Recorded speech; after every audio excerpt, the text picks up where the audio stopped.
Cabinet मंत्री विजय शाह के बयान पर पूर्व मंत्री और विधायक उषा ठाकुर ने कहा कि कई बार जुबान फिसल जाती है जिससे भ्रांतियां हो जाती है। साथ ही उषा ठाकुर ने कहा कि जो होना था वो हो चुका, किसी की ऐसी मंशा नहीं हो सकती।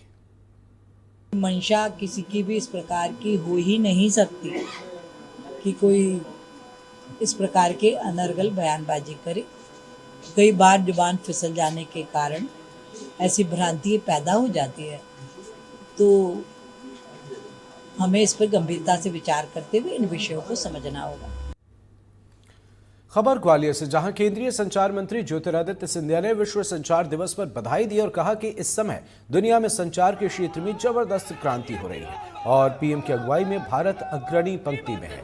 वो दिन भी दूर नहीं जब भारत जल्द ही संचार क्रांति में दुनिया का नेतृत्व करेगा। इस दौरान सिंधिया ने कहा कि 4G और 5G में हमने अभूतपूर्व काम किया और अब 6G में भी अग्रणी है। हमारा डाक विभाग भी पूरी तरह से बदल रहा है, उसकी रीति नीति और आधुनिकीकरण हो रही। इतना ही नहीं, डाकघर भारत का दुनिया में सबसे विश्वसनीय है और इसके जरिए जन सेवा की भावना के साथ हमारा एक डाकिया काम करता है। देखिए आप तस्वीर। हमारा डाक विभाग जो सबसे विस्तृत एक लॉजिस्टिक्स और डिस्ट्रीब्यूशन का चैनल है पूरे विश्व का, भारत का डाक विभाग 1,64,000 हमारे पोस्ट ऑफिस हैं, करीब 2.5 लाख हमारे ग्रामीण डाक सेवक हैं और उनके ज़रिए जो जनसेवा, जो एक विचारधारा डाक विभाग की है, तो 2008 में मैंने स्लोगन बनवाया था कि डाक सेवा जन सेवा।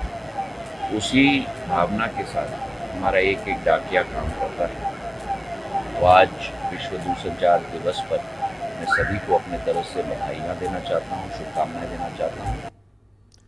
इधर ग्वालियर पहुंचे केंद्रीय मंत्री ज्योतिरादित्य सिंधिया ने कहा कि ग्वालियर स्टेडियम के विकास का काम लगातार जारी है। इस साल मध्य प्रदेश लीग के बाद 1-1.5 साल के भीतर स्टेडियम के विकास को नई गति दी जाएगी। उन्होंने कहा कि अभी स्टेडियम की कैपेसिटी 29,000 है, जिसे बढ़ाकर 40,000 किया जाएगा।